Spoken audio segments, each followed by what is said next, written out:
कभी कभी ज़िंदगी भी क्या खूब मजाक करती है।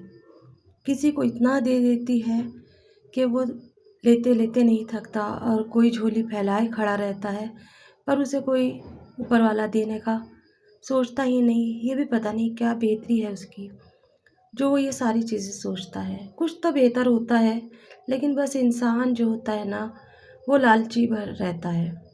कुछ इसी तरह से मेरे साथ हुआ। हम दो देवरानी जेठानी थी। मेरी जेठानी जो थी, उनके हर साल बेटे हुआ करते थे और मेरे हर साल बेटियां। बेटे की आस में बेटियों का मैंने भी ढेर लगा लिया।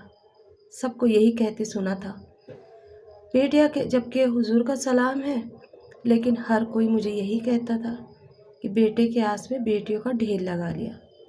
जब जब बेटा उसके होता और मैं सुनती, मेरे दिल पे भी एक उमंग सी उठती कि काश मेरे भी बेटा होता।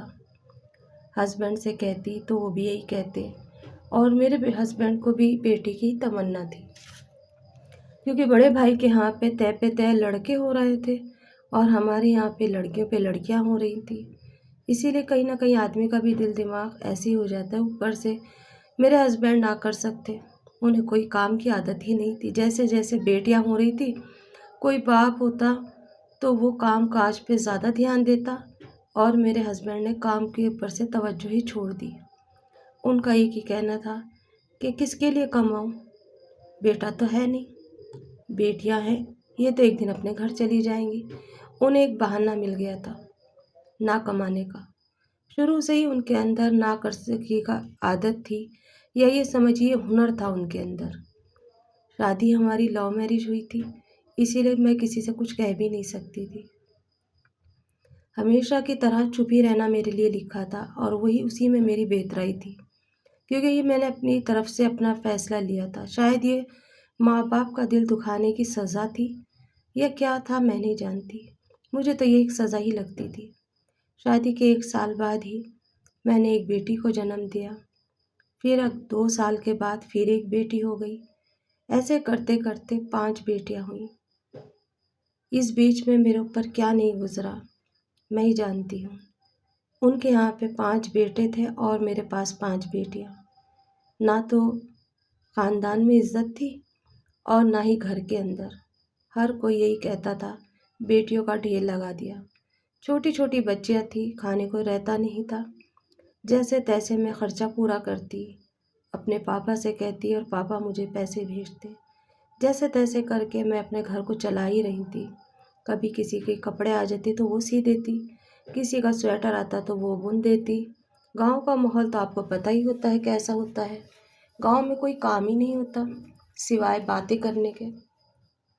दुनिया के ताने सुनती। जब जब बेटियां हुई उतनी ही दिन मैं रोई। कभी कभी तो ऐसा दिल करता था इस बच्ची का भी गला दबा दे और अपना भी दबा दे, और साथ में उन लड़कियों का भी दबा दे जो मैंने अपने तन से पैदा की थी। क्योंकि जब जब बेटी होती मेरे हस्बैंड मुझसे बात करना छोड़ देते। वो मुझसे कई कई दिन बात नहीं करते, ना ही हमें देखते आके। बस पहली बेटी के टाइम पे तो वो नॉर्मल रहे थे, लेकिन कहीं ना कहीं उनके दिल में ये अरमान था कि बेटा होगा, क्योंकि उनके भाई के यहाँ बेटे हुए थे। अक्सर ऐसा होता था, पहले उनके यहाँ बेटा होता और उसके बाद हमारे यहाँ बेटी होती। इस तरह से हमारे बच्चों का और उनका सिलसिला जारी रहा। उनके यहाँ पर खुशहाली थी और मेरे यहाँ पर मातम। जबकि मैं 5 वक्त की नमाज़न थी। अल्लाह से रो रो के हर दफ़े दुआ मांगा करती कि अल्लाह इस बार तो बेटा दे दे, अल्लाह इस बार तो बेटा दे दे। जबकि बेटा होते ही कमाता नहीं है और बेटी होते ही दहेज नहीं मांगती। लेकिन दुनिया की रीत है, बेटी वालों को कोई चैन से नहीं जीने देता और ना ही उसकी समाज में इज्जत होती है। जबकि बेटी से ही वंश भी चलता है। लेकिन हर किसी का ये कहना होता है कि हमें अपना ख़ानदान चलाने के लिए वारिस चाहिए, हमें अपनी नस्ल चलाने के लिए वारिस चाहिए। और इसी बीच में जू तू करते करते ये बच्चियों का ढेर लग गया। अब इनको खिलाने की बारी आई। खिलाने के लिए मेरे पास जो भी होता, कभी मैं खिचड़ी बना देती और बच्चों को बहला देती, तो कभी दाल का पानी बना के बच्चों को बहलाती और सुला देती। सारी बच्चियाँ छोटी छोटी थी। बड़ी बेटी मेरी 8 साल की थी। अब आप लगा सकते हैं कि 5 बच्चियों में क्या गैप रहा होगा। कुछ भी नहीं था, सिवाय बेटे के आस में ये सब कुछ हमारे हाथों से हमारी गलतियों की सज़ा हमें मिल रही थी। खाने पीने के लिए नहीं रहता था। मैं रमज़ान में भी बस ऊपर वाले का शुक्र अदा करती कि जैसे तैसे सहरी हो जाती और उसके बाद अफ्तार हो जाती। खजूर से कभी कभी अफ्तार मिलती और फिर अगले दिन रोज़े पे रोज़ा रखना भी पड़ जाता। गर्मी के दिन थे, जबकि मेरी और बहनों के यहाँ पे खुशहाली थी। उनके यहाँ पे किसी के 2 बेटे थे तो किसी के 3 थे और उनके साथ में उनकी बेटियाँ भी थीं। उनका घर परिवार अच्छे से चल रहा था सिवाय एक मेरे। शायद ऊपर वाले की कोई आज़माइश है। मेरे ससुराल वाले कहते थे कि इसके पहरे अच्छे नहीं हैं, जभी तो इसके यहाँ पे बेटियाँ हुई और रोज़गार बिल्कुल भी नहीं। मेरे हस्बैंड सुबह से जो बाहर निकलते घूमने फिरने, तो वो दोपहर में आते, खाना खाते, फिर चले जाते, फिर शाम में आते। शाम में आने के बाद जो चारपाई पे लेटते तो वो सुबह को उठते। उनका पेट उनकी भाभी भर देती, कभी उनकी बहनें भर देती, कोई ना कोई उनको खाना अच्छी तरीके से खिला देता।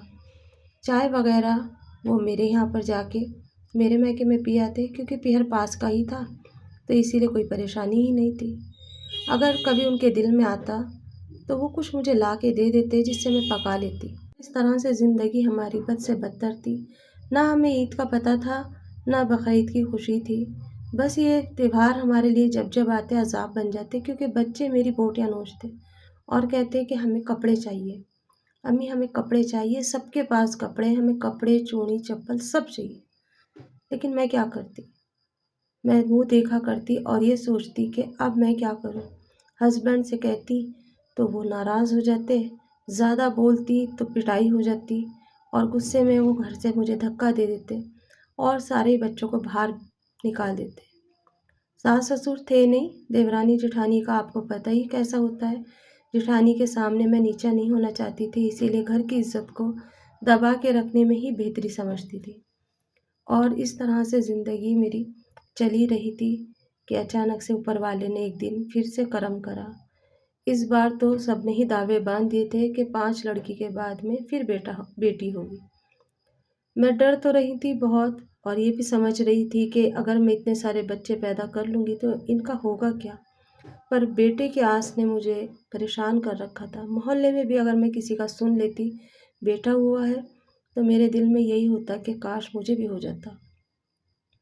और इस तरह से इस बार ऊपर वाले ने हमारी सुन ली।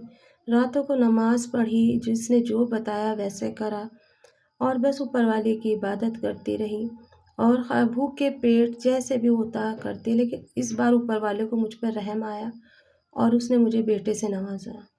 जब बेटा हुआ तो मेरे हस्बैंड की खुशी का ठिकाना नहीं था। उधर मेरी जेठानी का मूड ख़राब हो गया, मेरे जेठ भी नाराज़ हो गए कि अरे इस बार ऐसे कैसे हो गया, क्योंकि इन 2 ख़ानदानों के अंदर शुरू से ही आपस में बैर था। लेकिन अब क्या करें? बेटा होने की वजह से मेरे हस्बैंड मेरी तरफ तवज्जो करने लगे, बेटियों को भी ध्यान से देखने लगे और बीच-बीच में काम के लिए भी चले जाया करते। वैसे तो उनके माँ-बाप ने उन्हें कोई हुनर नहीं सिखाया था, लेकिन बस एक हुनर था उनके पास पढ़ाई का।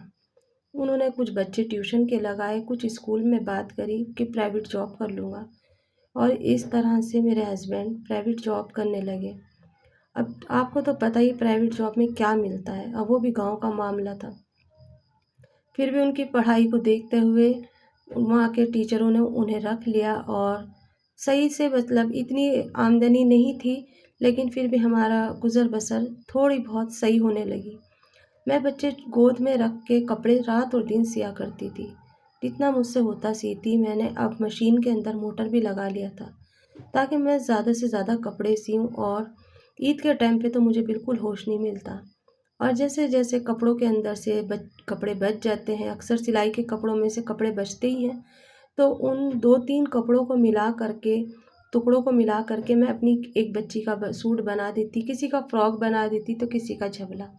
उन कपड़ों से मेरे बच्चों की ईद भी हो जाया करती और मैं भी खुश हो गई थी, क्योंकि ऊपर वाले ने इस बार मुझे बेटा दिया था। लेकिन बेटा होने के बाद से उसकी तबीयत ख़राब रहती, क्योंकि मेरी नज़र हमेशा उस पे रहती और बस ये लगता कि इसकी तबीयत ख़राब रहती है, ये सही हो जाए। जैसे-जैसे वक्त गुज़र रहा था, बच्चे बड़े हो रहे थे। अब लोगों ने बोलना शुरू कर दिया था, इतनी सारी लड़कियां, इनकी शादी कैसे होगी?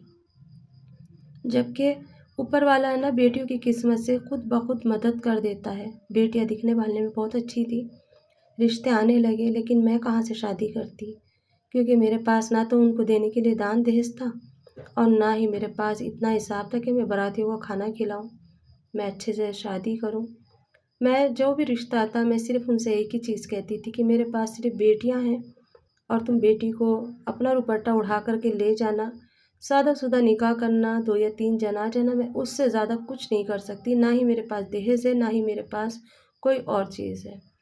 बस लड़के वाले आते हैं, देखते, लड़की तो पसंद आती पर दहेज का नाम सुन के कि ना दहेज मिलेगा, ना कुछ और, तो वो चले जाते हैं। इधर मेरे ससुराल में मेरी जेठानी के बच्चे भी बड़े हो गए थे।